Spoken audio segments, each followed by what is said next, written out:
Chapter 15. In this chapter, Uncle Roger makes stilts for Ellie and Marcy. How would you feel about walking on stilts? Take a minute and talk to your group about how you would feel if you were walking on stilts. Chapter 15. Uncle Roger saved the day after lunch. I'd been wondering what we could do that Marcy wouldn't complain about, and I was trying to think of something fun when he spoke up. I don't suppose you girls would be interested in being any taller. Being taller? Marcy and I echoed. Sure, all you need are some magic sticks. Magic? Marcy clapped her hands. Roger. It seemed that Grandma was going to ask something and then stopped. Whatever it was, Uncle Roger seemed to understand. It's all right, Ma, he told her. I made these before lunch. They're brand new. Come on, he told us then. I'll just show you girls what to do, and then you can come back and help clean up from lunch. No, Grandma said, shooing us away like we were flies. Guests don't help with the chores. You girls go and play. Marcy and I were out the door with Uncle Roger in a flash. He led us to the side of the barn where we could see 4 slender poles leaning against the tired gray wood. Stilts, Marcy cried as soon as she saw them. I love stilts. I'm very, very good at walking on them. Mama says it's because I'm naturally graceful. Is that right? Uncle Roger said. He picked up the stilts and carried them back across the yard. We followed along like baby ducks after their mother. When we reached the clothesline stand, Uncle Roger stopped and motioned for us to go up the steps to the platform. Stop when you get about level with these here wedges, he told us. He pointed to the triangle-shaped pieces of wood that were nailed to the poles. We did as we were told, and Marcy, who insisted on going first because of all her experience, took hold of the poles, stepped onto the wedges, and took a few steps. Then her arms started to wobble, the poles jerked about wildly, and she came crashing down.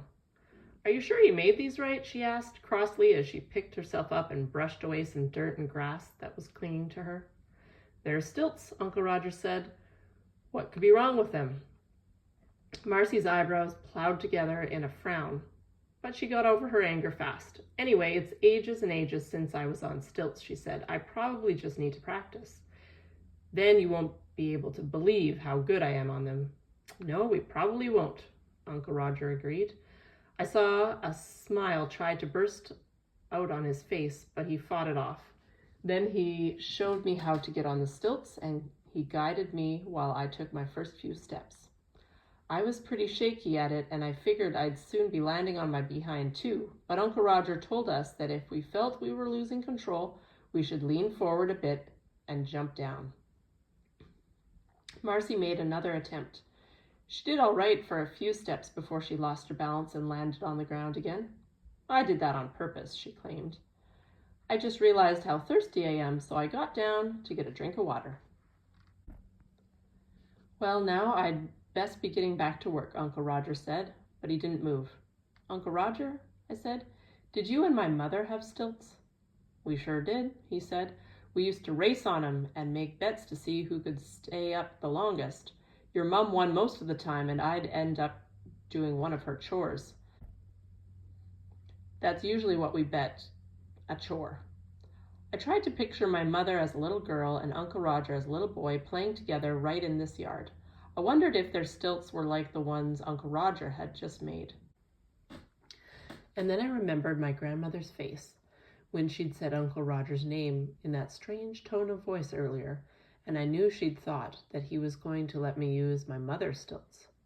Mostly I knew she didn't want me touching them.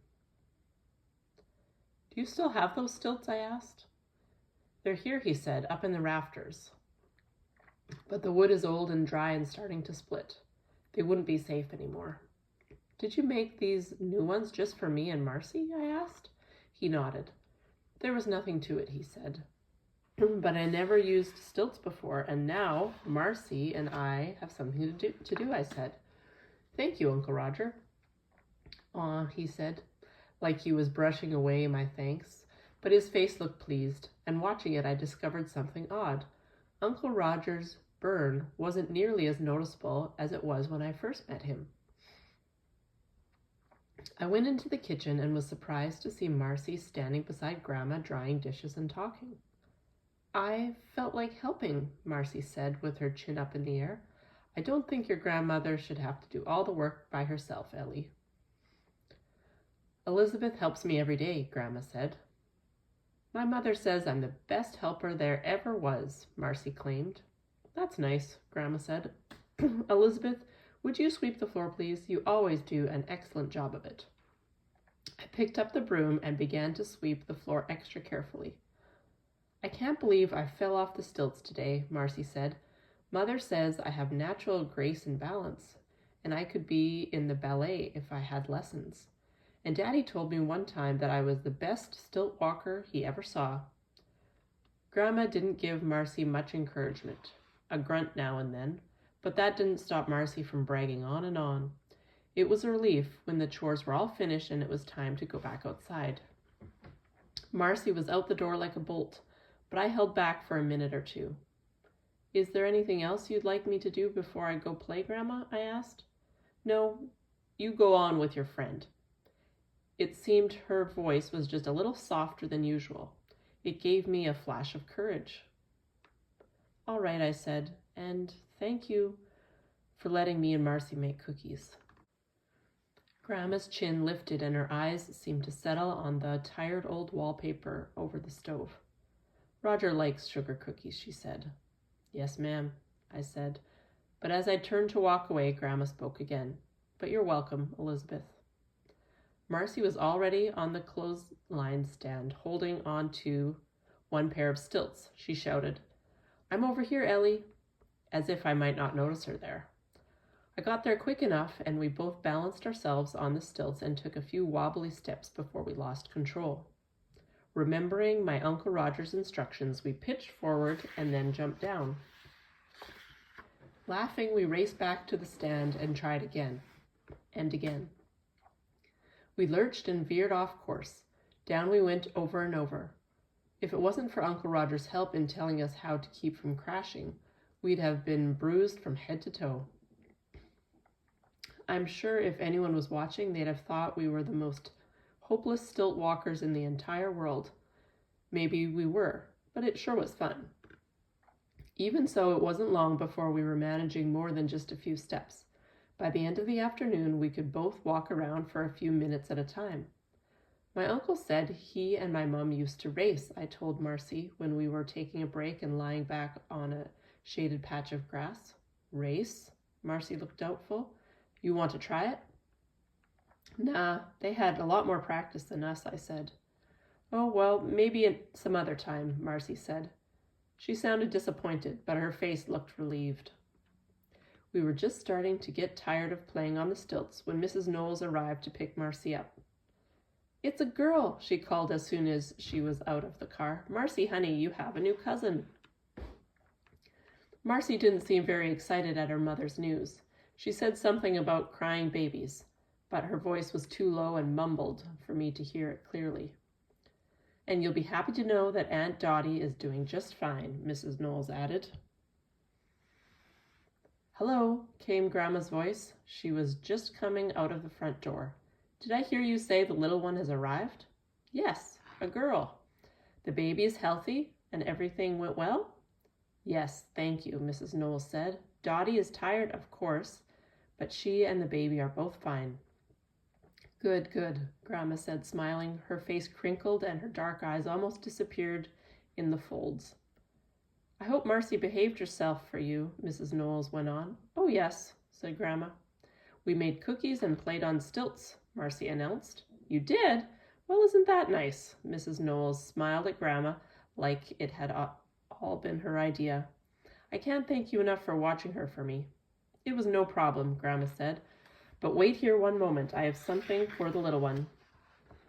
She disappeared inside and reappeared with a beautiful new baby quilt. What lovely stitchwork, Mrs. Knowles said. I know Dottie will be thrilled. Did you make it? Marcy asked. When Grandma nodded, she said, You must have worked on it all day.